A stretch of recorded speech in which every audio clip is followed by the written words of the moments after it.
All right, well, Adam and I are back for the first time in a while. We haven't done one of these videos because the Buffs, well, their season ended too soon. But, Adam and I are here. We're going to talk about some signing day, maybe talk about the staff a little bit. We haven't really done this since Coach Tucker was announced a couple weeks ago. So, let's first get into signing day. It was yesterday. Today was the press conference. So, your impressions of this class? I mean, Mel Tucker coming in, really hitting the ground running, and has literally 2 weeks to put together a class. And I thought he did a pretty good job. But what do you think? Yeah, he comes in and tries to fill some gaps where he thinks this program's lacking, and it's clear that, as he said many times during his signing day press conference, I like big guys, and we want to be stout up front, and you've seen that with some of the guys that they've brought on board, a couple of defensive linemen from Hines Community College that have a lot of size to them. Mm-hmm. Austin Williams, who told me he measured in at 330 pounds on his official visit here.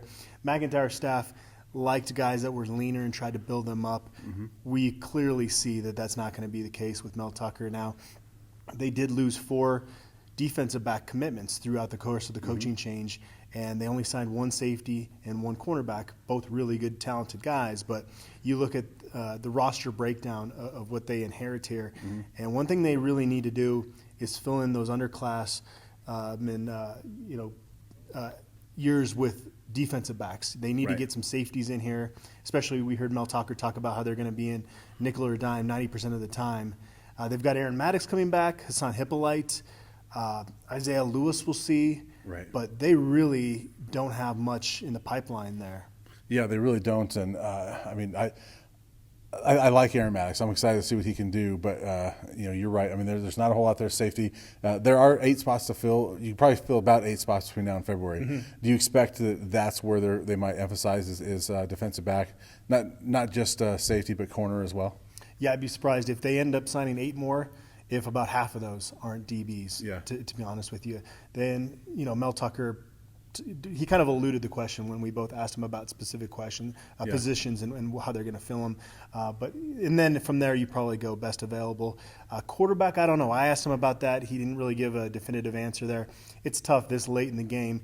You could potentially, unless you really find one guy out there at quarterback that you feel really good about, you might just wait and use that as a selling point for 2020 quarterbacks and say, look, we didn't take one last cycle.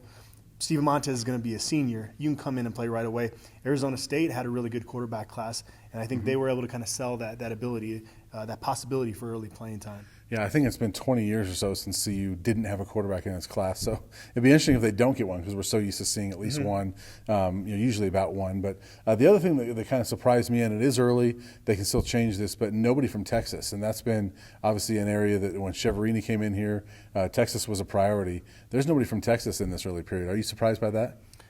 A little bit, because they did spend so much time out there, especially even going back to last year. When they signed 19 guys in the December period last year, McIntyre and his staff spent January pretty much recruiting ahead. Yeah. They go back out in the spring evaluation period, and they spent a lot of time in Texas. They did have Cameron Johnson, an offensive lineman that's committed to them and is actually still considering Colorado. He didn't sign. Is not planning to sign during this early signing period, so they might potentially get him. Levante Chenault, Laviska's younger brother.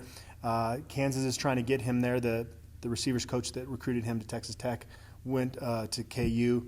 I know Utah's making a play there, but Colorado's got a chance there. So I think they'll end up signing somebody from Texas. But, at the end of the day, it's about getting really good players. That's the thing that has always annoyed me when some of these people in Colorado talk about, well, Colorado needs to take a lot of in-state kids. It's just find players wherever they are, and I think that's going to be Mel Tucker's philosophy. You see them going to Michigan for the first time in a long time, get Austin Williams from Georgia, go the JUCO routes. I really don't think you're going to see it where, with some of McIntyre's class, it was almost California, Texas, Colorado. It's not going to look like that with Mel Tucker here as the head coach. Let me ask you about Colorado, because they did sign some in-state recruits. What do you think about the in-state haul? Because it is such a topic every single year, and ultimately with Ty Evans flipping to NC State, they didn't end up with one of the top, 4 or 5 type of kids from in-state. What do you think about what they did in-state this year? Well, first off, Ty Evans isn't a sure thing. He's got to put some meat on those bones, and he did some good things, getting an Elite 11 finalist invite. Good quarterback. You didn't want to lose him, but I don't think that's the end of the world. I really, really, really like Alec Pell from Cherry Creek. Yeah. This is a guy that was, splitting time between offense and defense until his senior year. When he focused on linebacker, he played like a high-level blue-chip linebacker his senior year. But so much of these evaluations and ratings and all that stuff are based on junior year. I really feel if Elk Pell had that film from his senior season, his junior year, everybody would have been coming after that kid. So he's a guy that I think can come in and play immediately on special teams and maybe even be a depth piece. Tucker talked about his versatility there. So I really think Josiah Davis from Valor Christian's underrated too. Mm-hmm. He had some injuries his senior season, so kind of fell off maybe people's radar just because he didn't play a lot this year. But really versatile back, a guy that I think is going to be able to compete. He's going to be an early enrollee just like Jaron Mangum at running back. So I think those guys are jumping right into the thick of this competition at running back. We really don't know who's going to step in there. The offensive linemen from in-state, Jake Wiley and Austin Johnson, they get two of the top linemen from in-state, but they didn't get the top ones. I mean, you got Barrett Miller, Drake Nugent are heading to Stanford. I mean, you've got teams from out of state come in and grab a lot of these linemen. What did you feel? How do you feel about Johnson and Wiley and how they did on the offensive line? Well, on Drake Nugent, I'm usually not crazy critical because these coaches watch a lot more film than I do. Yeah. But that kid, the fact that he never had a CU offer, that's a head scratcher. That's a big miss for Colorado, I think. Yeah. Now Stanford offers him. Yeah. Does he even end up here at the end of the day? Who knows? But if you get in early on him, possibly. I know they have Colby Purcell as their center right now, but you can't just say, well, we have one guy, we're not going to recruit that position anymore. Mm-hmm. That never made sense to me. Right. In terms of Jake Wiley and Austin Johnson, I've seen both those kids play quite a bit. It's going to be how do their bodies develop. They're kind of in that McIntyre mold of offensive lineman that, when I saw Jake Wiley here at a summer camp last year, he looked like a tight end. Yeah. He's put on some really good weight since then, shown good at work ethic, but these aren't the 300-plus pounders that you expect to be able to jump in and contribute early on. I think they're going to need a couple years in the weight room with Drew Wilson before they're ready to go. But I like both of them. Both of them are really athletic guys. Austin Johnson as well. And they play with that mean streak, so they've got a lot of qualities you're looking for. But again, I don't know if you're going to see quite that mold with offensive linemen with this staff going forward in terms of guys that they bring in here. Yeah, and Austin Johnson I saw over the summer down at McChesney's place and working out with his shirt off, and I thought the same thing, like, tight end. Like, why is this kid so skinny? But I understand that he got sick and lost a lot of weight, so he might need some time to. He's put on some good weight too. Since then. And so like I said, it's been several months, so he's probably put on some weight. But I think both those kids might need some time, and offensive linemen need time anyway. But overall. You look at, we talked about it, but the bigs in this class, there's a lot of weight, and just last weekend, Tucker goes out and adds a lot of weight. Defensive lineman is obviously a big priority. That's an area that I thought they were going forward. All right, they're in pretty good shape there, because you got Mustafa Johnson, Terrence Lang, Israel Antwine. Like, all right, they're in pretty good shape there. Jalen Sammy, I hear good things about. Mm-hmm. They added more guys. I mean, that rotation could be pretty impressive. Yeah, the guys that are on this roster on the defensive line, you feel good about pretty much all of them. Mm-hmm. But I think it's 7 scholarship defensive linemen returning. That's not a whole lot of depth. Yeah. And they're going to run a 3-4 base, but we've heard some things from some of these recruits that they're going to be multiple, and there will be at times 4 down linemen up there. So, you had to recruit some bodies in there. Again, they kind of go the JUCO route. I think you maybe want to sign 1 or 2 junior college defensive linemen every year, but you've got to see that's a change we need to see with this staff is them pulling in more prep guys like a Terrence Lang and an Antwine, and not just one of those guys per class, but 2 or 3 of them. Yeah, and the 2 kids from Hines Community College, Jeremiah Dawson, Janace Jordan, Jimmy Brumbaugh, it gets credit for those. Right away, he was just barely announced as the defensive line coach today.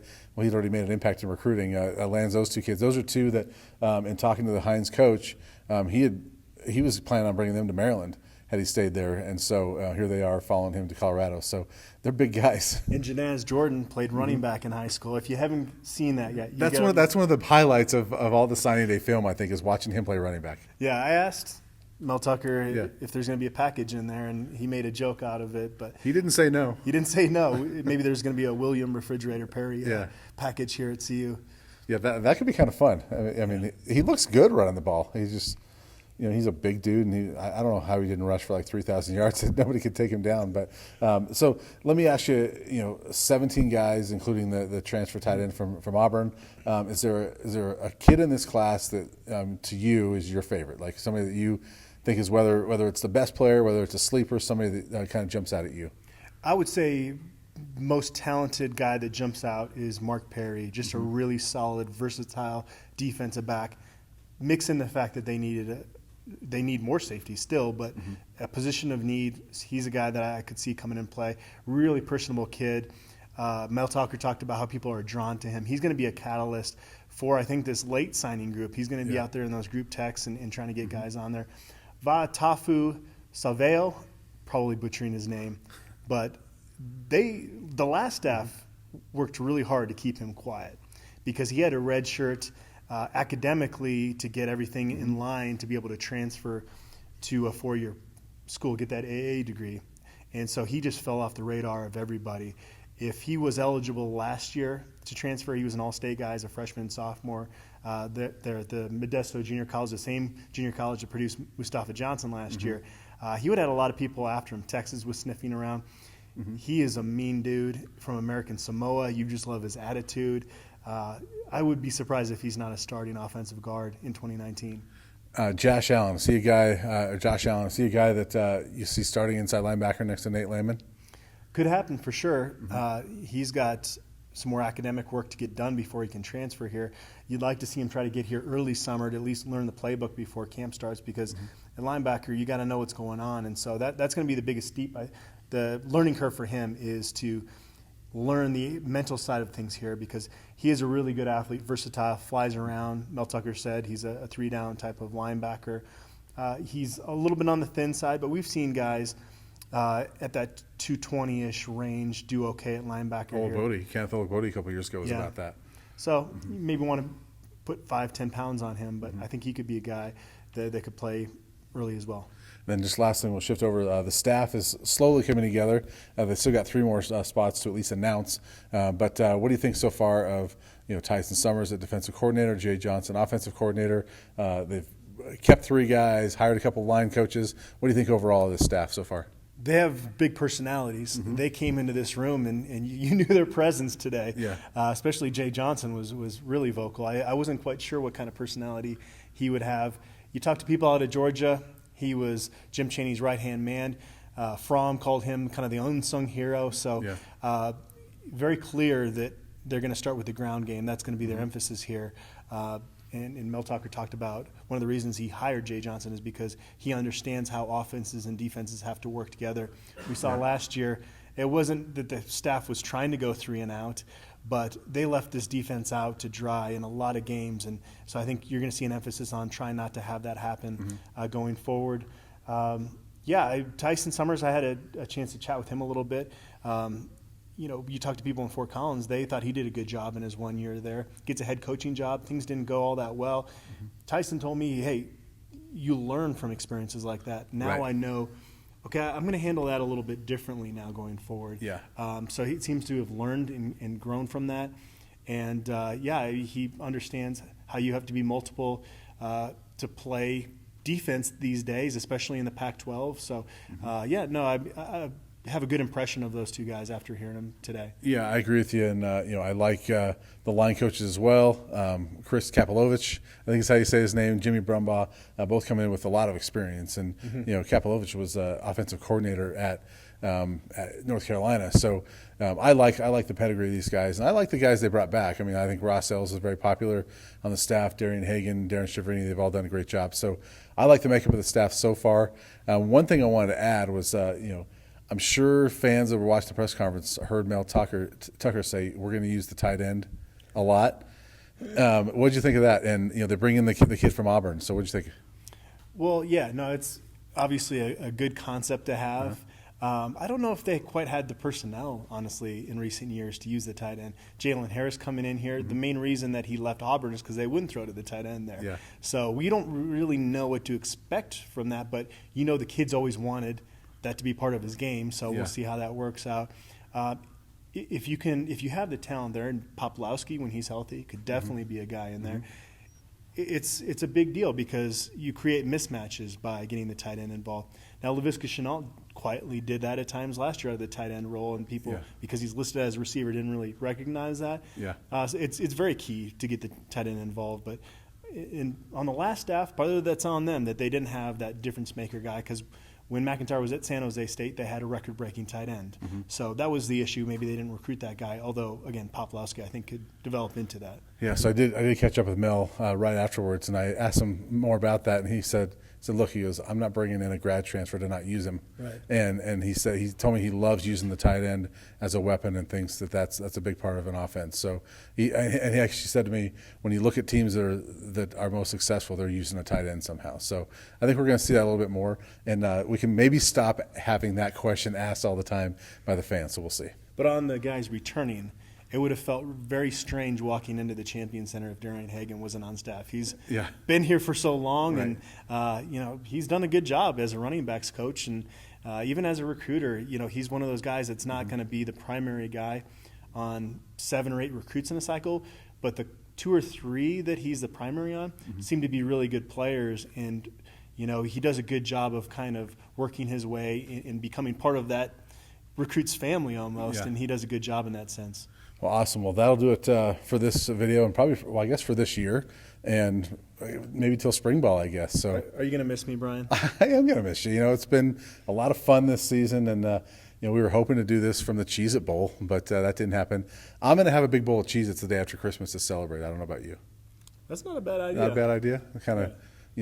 With the memories of what was lost, but happy holidays to you and your family, and we'll be back next year. We'll kind of preview some spring ball and probably early. Well, spring ball is late, but and there's another signing day coming up in less than 2 months, so we'll be back sooner than you think.